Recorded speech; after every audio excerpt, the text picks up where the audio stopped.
আসসালামু আলাইকুম এভরিওয়ান, সবাই কেমন আছেন? Sana's kitchen and blog channel থেকে আমি আয়শা সিদ্দিকা নতুন একটা ব্লগে সবাইকে স্বাগত জানাচ্ছি। আশা করছি যে যেখান থেকে আমার আজকে নতুন ব্লগটি দেখছেন সবাই খুব ভালো আছেন, সুস্থ আছেন এবং নিরাপদে আছেন। আলহামদুলিল্লাহ, আল্লাহ তাআলার অশেষ রহমতে আমরা অনেক ভালো আছি। আজকের ব্লগটা সন্ধ্যার পর থেকে শুরু করেছি। আশা করছি শুরু থেকে শেষ পর্যন্ত না টেনে দেখলে আপনাদের কাছে ভালো লাগবে। যদি ভালো লাগে তাহলে প্লিজ একটা লাইক দিয়ে ভিডিওটা কন্টিনিউ করবেন। সন্ধ্যার পরে আমার হাজব্যান্ড কিছু কাজ নিয়ে বসেছেন, উনি খাতা দেখছিলেন, তো কিছু আম কেটে নিয়ে আসলাম সবাই মিলে খাওয়ার জন্য। ফলটা আসলে সন্ধ্যার পরে না খেয়ে দিনের বেলায় খেলে ভালো হয়, তবে দিনের বেলায় এক একজন এক এক কাজে ব্যস্ত থাকে, সবাই একসাথে থাকে না, আর এজন্য খাওয়াও হয় না আসলে। এই যে এটা হচ্ছে পরের দিন দুপুরবেলা রান্না করছিলাম। আজকে আম, আলু, পেঁপে আর সাথে কাঁঠালের বিচি, বেগুন এসব দিয়ে হচ্ছে শুটকি তরকারি রান্না করছি।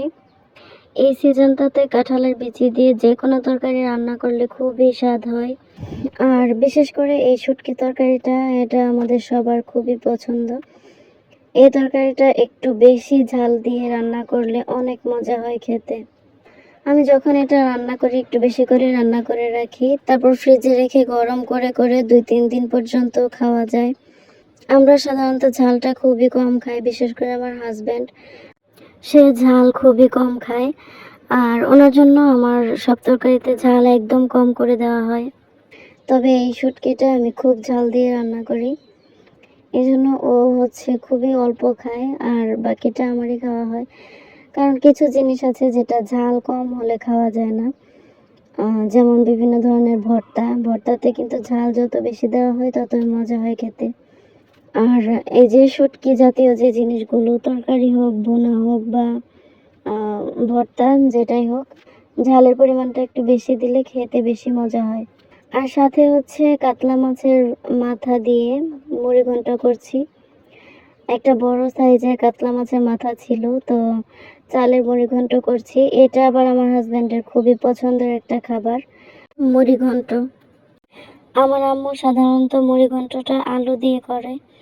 আহ, এই যে এখানে আমি হচ্ছে চাল দিয়ে মুড়ি ঘন্ট করব, আর চালের পরিবর্তে আমার আম্মু হচ্ছে আলু দেয়, দেশি আলু সিদ্ধ করে তারপর হচ্ছে একটু আদা ভাঙা করে দিলে এটা খেতে অনেক মজা হয়। আমার কাছে ওইভাবে মুড়িঘন্ট ভালো লাগে, এইভাবে ভালো লাগে। তবে আমার হাজব্যান্ড আলুর থেকে এই চালের মুড়িঘন্টটাই বেশি পছন্দ করেন। আচ্ছা, আপনারা খেয়াল করেছেন কিনা জানি না, কথা বলতে বলতে কিন্তু আমার গলার ভয়েসটা একটু চেঞ্জ হয়ে যায়। আমি আসলে ভয়েসটা যেহেতু এডিট করে দিই, তো বোঝা নাও যেতে পারে। যদি বোঝা যায় বেশি খারাপ লাগে তাহলে প্লিজ ক্ষমা সুন্দর দৃষ্টিতে দেখবেন। এটা আসলে আমার থাইরয়েড সার্জারি হওয়ার পর থেকে দীর্ঘ সময় কথা বললে গলার স্বরটা একটু চেঞ্জ হয়ে যায়। এই যে সন্ধ্যার পরে হচ্ছে একটু স্যান্ডউইচ বানাচ্ছি। এটা আসলে সকালবেলায় বানানোর কথা ছিল, সকালে বানিয়ে ছেলের জন্য টিফিনে নেওয়ার কথা ছিল।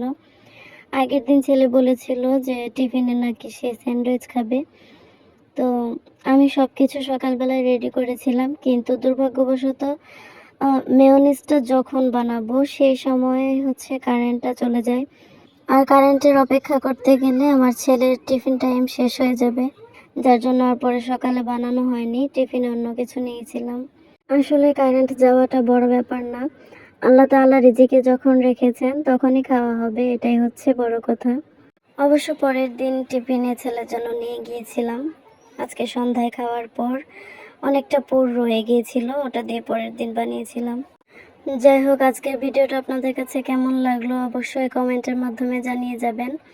ছোট হলেও একটা কমেন্ট করবেন, আর চাইলে আমার চ্যানেলটিকে সাবস্ক্রাইব করে রাখতে পারেন যদি আমার চ্যানেলে আজকে নতুন হয়ে থাকেন। আজকের মতো এখানেই বিদায় নিচ্ছি। সবাই ভালো থাকবেন, সুস্থ থাকবেন, আমাদের জন্য দোয়া করবেন। আল্লাহ হাফেজ।